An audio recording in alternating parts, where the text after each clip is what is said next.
Hello, Namaskar everyone. I hope you all are well and be energetic at your home.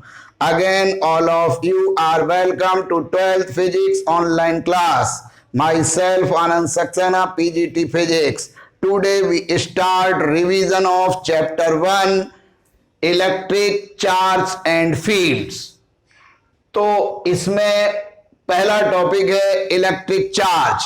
Electric charge is the fundamental particle of an atom.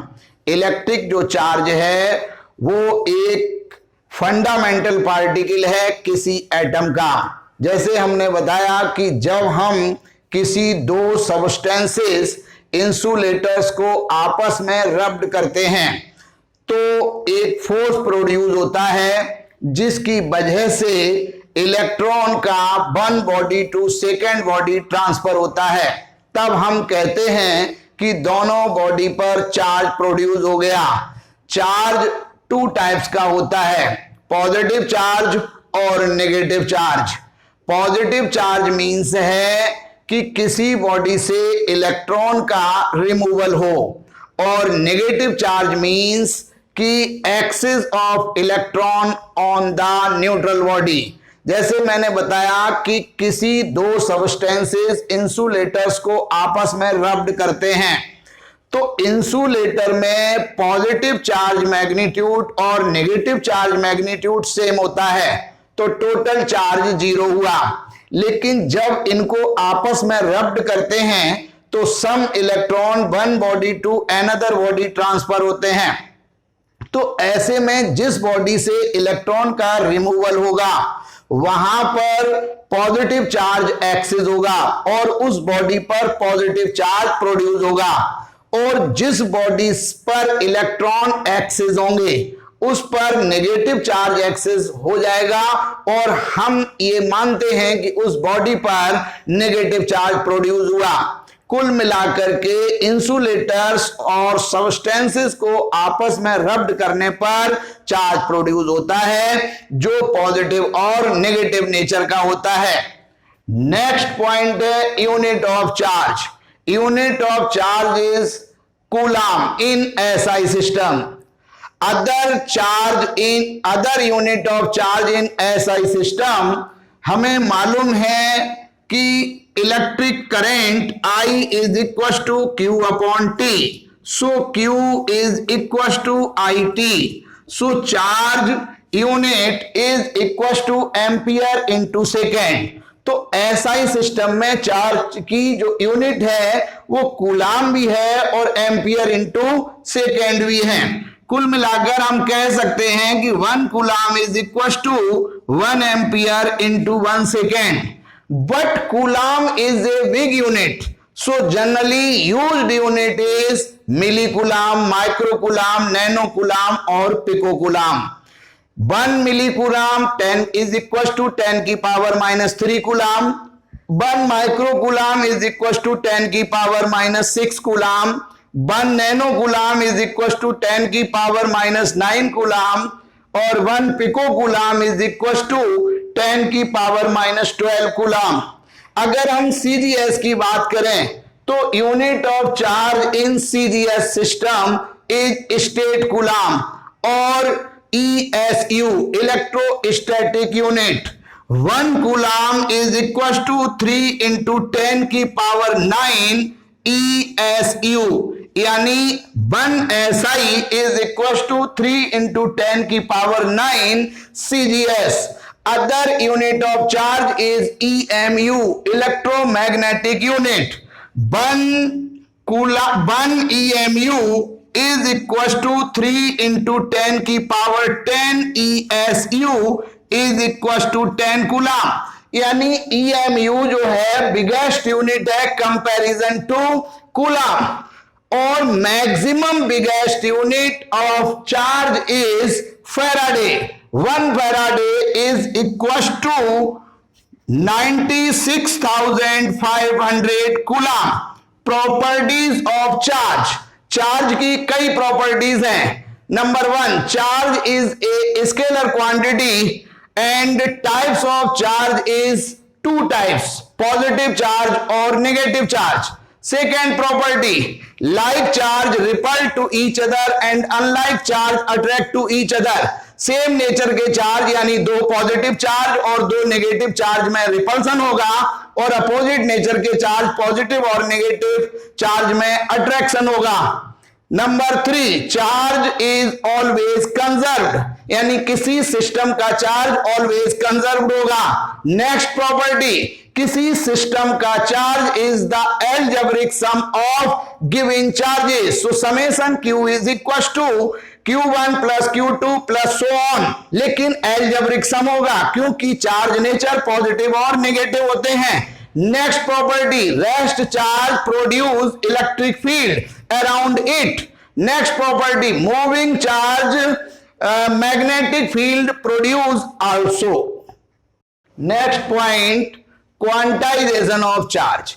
जैसा हमने अभी बताया कि जब हम किसी दो सबस्टेंस इंसुलेटर्स को आपस में रब्ड करते हैं तो चार्ज प्रोड्यूस होता है। तो किसी बॉडी पर जो चार्ज प्रोड्यूस होता है वो इलेक्ट्रॉन के ट्रांसफर की वजह से होता है, यानी किसी बॉडी पर जो चार्ज का मैग्नीट्यूड होगा वो Q is equal two plus minus NE होगा। Here N number of transfer of electron 1, 2, 3 and so on, and small e charge of electron 1.6 into 10 की power minus 19 coulomb, what nature is negative। यानी according to quantization of charge किसी body पर charge का magnitude Q is equal to 1 electron, 2 electron, 50 electron, 51 electron, so on हो सकता है, लेकिन किसी ऑब्जेक्ट पर चार्ज का मैग्नीट्यूड 1.7 इलेक्ट्रॉन, 3.2 इलेक्ट्रॉन नहीं हो सकता, क्योंकि इलेक्ट्रॉन का जो चार्ज है वो चार्ज की मिनिमम वैल्यू है। यानी जब charge one body to second body transfer होता है तो इलेक्ट्रॉन के चार्ज के मैग्नीट्यूड के इक्वल चार्ज ट्रांसफर होगा ही होगा, यानी इलेक्ट्रॉन के चार्ज के मैग्नीट्यूड के टुकड़े संभव नहीं हैं, लेकिन बॉडी पर जो चार्ज प्रोड्यूस होगा वो पॉजिटिव और नेगेटिव नेचर हो सकता है। नेक्स्ट पॉइंट है कंजर्वेशन ऑफ चार्ज। हमने अभी पहले आपको बताया था कि किसी सिस्टम का चार्ज ऑलवेज कंजर्व होता है। जैसे हमने कोई दो इंसुलेटर सबस्टेंसेस को आपस में रब्ड किया तो रब्ड करने से पहले उन दोनों पर चार्ज 0 था, तो सिस्टम का टोटल चार्ज 0 था। रब्ड करने पर some electron one body to second body transfer हुए तो एक बॉडी पर जितने मैग्नीट्यूड का पॉजिटिव चार्ज आएगा उतने ही मैग्नीट्यूड का यानी सेम मैग्नीट्यूड का अदर बॉडी पर नेगेटिव चार्ज होगा, तो टोटल चार्ज आफ्टर रब्ड भी 0 होगा। तो हम कह सकते हैं कि किसी सिस्टम का टोटल चार्ज ऑलवेज कंजर्व होता है। अगर हम इसको एग्जाम्पल के लिए कुछ समझें तो NaCl, तो हम यहां पर कह सकते हैं sodium positive plus chlorine negative, यानी टोटल चार्ज 0। अब अगर दूसरा अगर हम कोई एग्जाम्पल लें तो 92 यूरेनियम 238, यानी इसका जो न्यूक्लियस है इसमें 92 प्रोटॉन है, यानी न्यूक्लियस पर जो चार्ज का मैग्नीट्यूड है वो पॉजिटिव 92 प्रोटॉन है।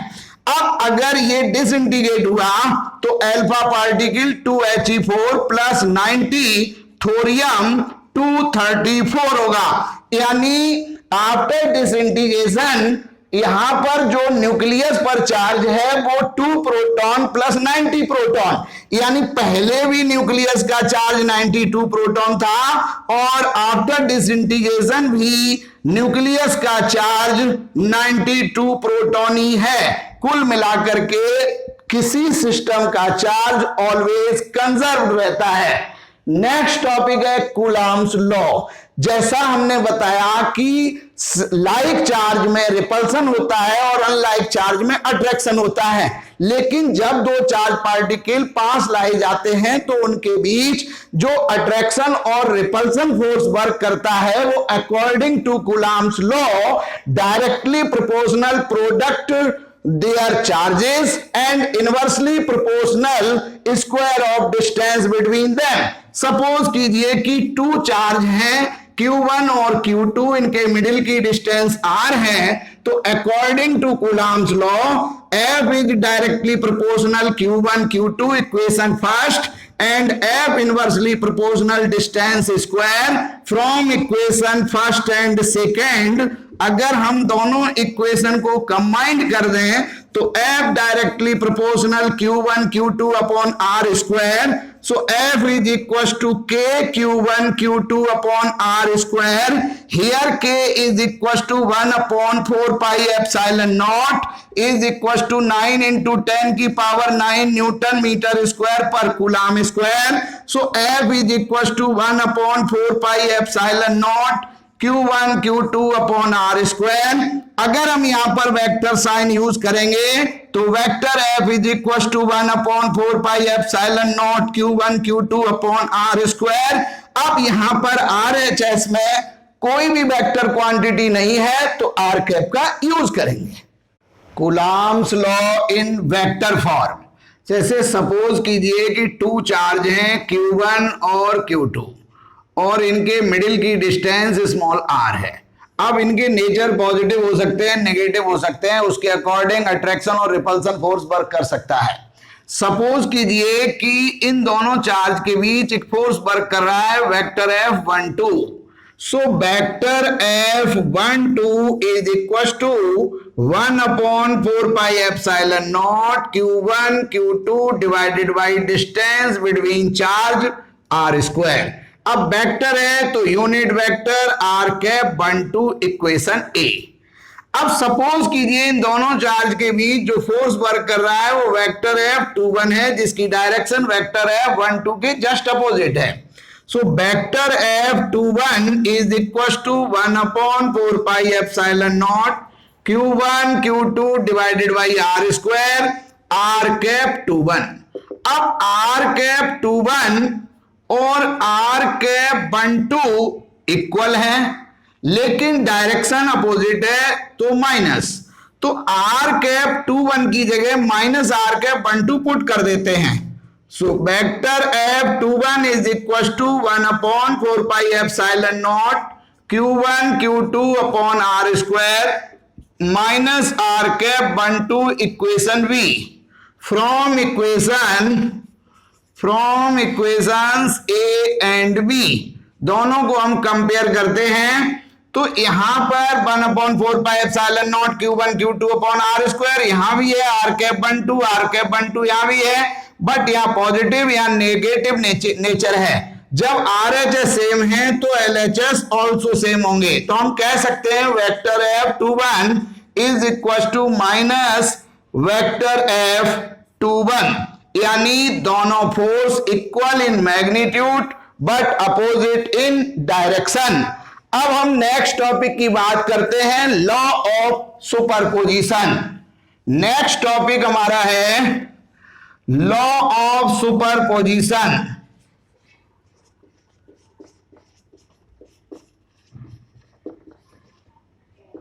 Law of superposition. According to this law, the resultant force on the point another due to the number of charges. जैसे सपोज कीजिए कि कोई हमारा सिस्टम है, उस पर कोई एक चार्ज है Q0. अब इस चार्ज के सराउंडिंग मैनी चार्ज हैं.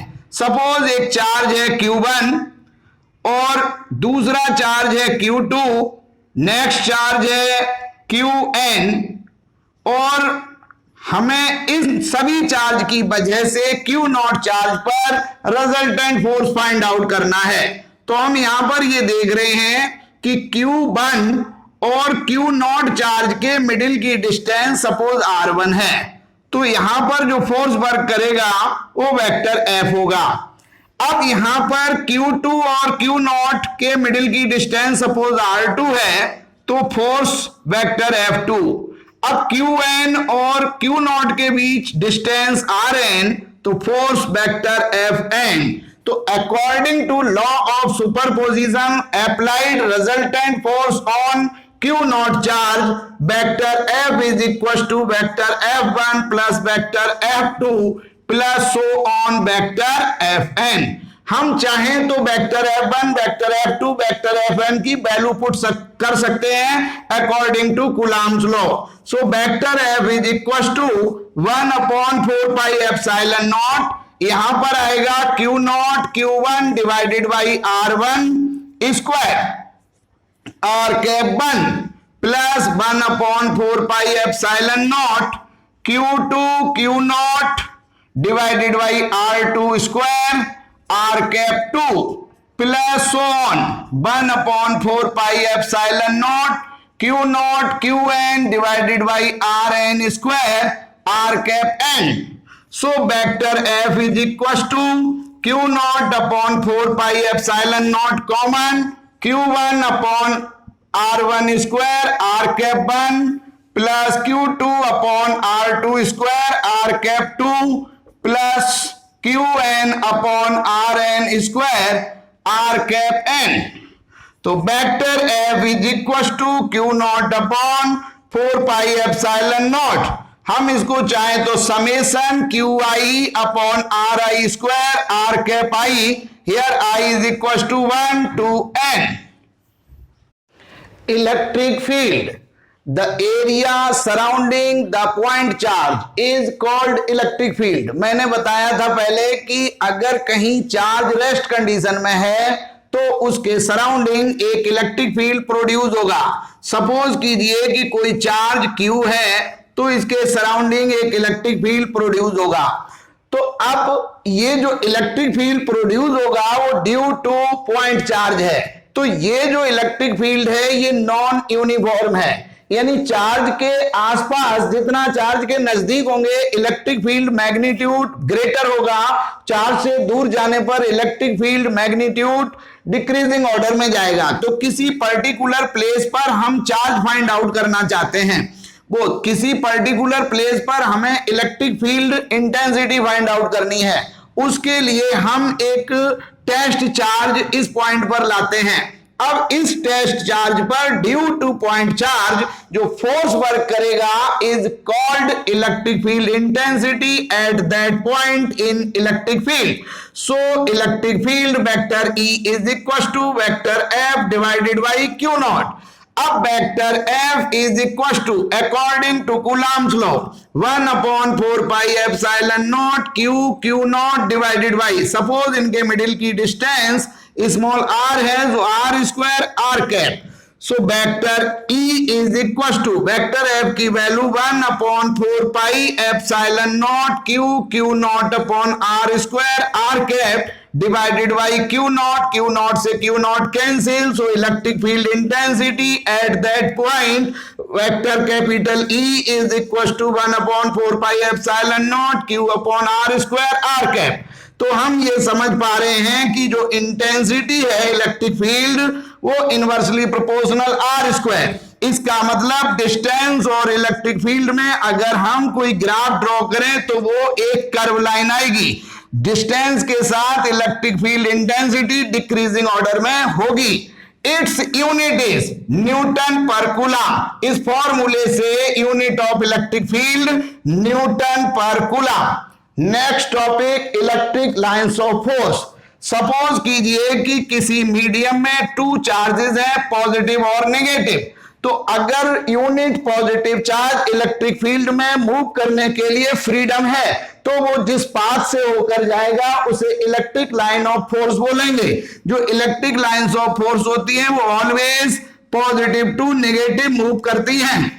जैसे जैसे हम डिस्टेंस बढ़ती जाएगी लाइनों के बीच का गैप इंक्रीजिंग ऑर्डर में जाएगा, क्योंकि इलेक्ट्रिक फील्ड जो इंटेंसिटी है वो डिक्रीजिंग ऑर्डर में होगी। तो properties of electric lines of force, तो सबसे पहले जो इलेक्ट्रिक लाइंस ऑफ फोर्स हैं वो ऑलवेज पॉजिटिव से स्टार्ट होकर नेगेटिव पर एंड होती हैं। दूसरे, इलेक्ट्रिक लाइंस ऑफ फोर्स किसी भी चार्ज सरफेस के परपेंडिकुलर ट्रेवल करेंगी। अगर ये पॉजिटिव आइसोलेटेड चार्ज है तो लाइन सरफेस के परपेंडिकुलर मूव करेंगी। अगर इसी तरह नेगेटिव चार्ज ले लें तो ये लाइनें नेगेटिव चार्ज पर एंड होंगी, लेकिन परपेंडिकुलर ट्रेवल करती हुई नजर आएंगी। अब अगर हम ये देखें अगली प्रॉपर्टी, तो हम ये कह सकते हैं कि ये जो इलेक्ट्रिक लाइंस ऑफ फोर्स है वो एक क्लोज कर्व बनाती हैं, क्योंकि always line positive to negative जाती है, कभी भी नेगेटिव से पॉजिटिव लाइन ट्रेवल नहीं करती है। अगर यहां भी लाइन ड्रॉ करेंगे तो पॉजिटिव टू नेगेटिव आएगी। अगर ये नॉन यूनिफॉर्म इलेक्ट्रिक फील्ड है तो किसी पर्टिकुलर पॉइंट पर जो टेंजेंशियल लाइन की डायरेक्शन होगी वो उस पॉइंट पर इलेक्ट्रिक फील्ड की डायरेक्शन को शो करेगी। अगर हम देखें कि लाइनें कर्व हैं तो वो नॉन यूनिफॉर्म इलेक्ट्रिक फील्ड, और अगर लाइनें पैरेलल हैं और लाइनों के बीच का गैप सेम है तो वो यूनिफॉर्म इलेक्ट्रिक फील्ड को शो करेगी। अगर लाइनें जो है दूर दूर हैं, यानी लाइन डेंसिटी कम है, तो electric field intensity decreasing order में होगी, और लाइन डेंसिटी हायर है तो इलेक्ट्रिक फील्ड इंटेंसिटी हायर होगी। Next topic, electric flux. The total number of electric lines of force passing through that area when held normally to the lines of force. It is the product of magnitude of electric field and the area component normal to the field. So passing flux in elementary area vector dA. So area is elementary, so passing flux is also elementary. d phi e is equals to vector E dot vector dA. यहां पर जो flux है वो एक scalar quantity है और उसे phi E से डिनोट करते हैं। अब यहां पर ये एक यूनिफॉर्म इलेक्ट्रिक फील्ड है जिसका magnitude and direction each point same है, एलिमेंट्री एरिया है। इस एलिमेंट्री एरिया से पासिंग होने वाला जो फ्लक्स है वो dot product of electric field and elementary area. So d phi e is equals to e dA cos theta. यहां पर जब dA है तो dA cos theta इस dA का एक कंपोनेंट है। अब टोटल अगर पासिंग फ्लक्स की बात करें तो phi e is equals to integration close surface vector E dot vector dA. Its unit is, अब इलेक्ट्रिक फील्ड की यूनिट हमने बताई थी न्यूटन पर कूलम और एरिया की यूनिट मीटर स्क्वायर। तो फ्लक्स की जो यूनिट होगी, unit of electric flux is newton metre square per coulomb. Next topic, Gauss theorem.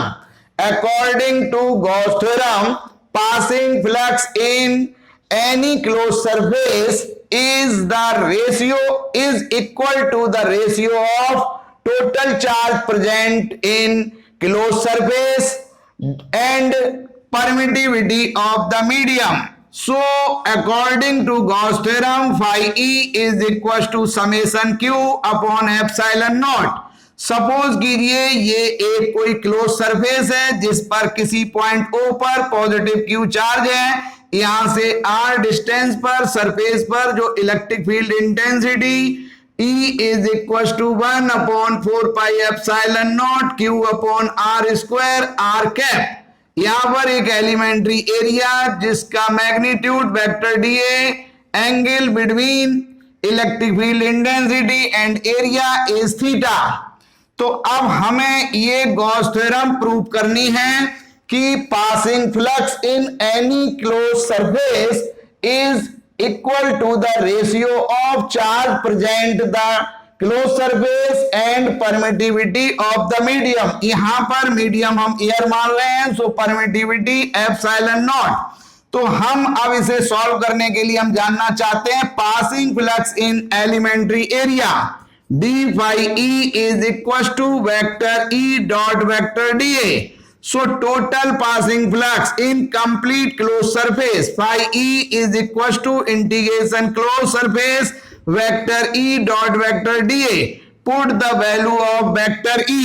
So phi E is equals to integration closed surface 1 upon 4 pi epsilon naught Q upon r square are cap dot vector d A. अब यहां पर phi E is equal to Q upon 4 pi epsilon naught, constant बाहर, integration close surface, r cap की value put कर दी, vector r upon magnitude of r, तो vector r upon r और r square r Q dot vector d A. So phi E is equal to Q upon 4 pi epsilon naught integration close surface r d A cos theta divided by r Q, so r से r cancel, so phi E is equal to Q upon 4 pi epsilon naught integration close surface d A cos theta divided by r square.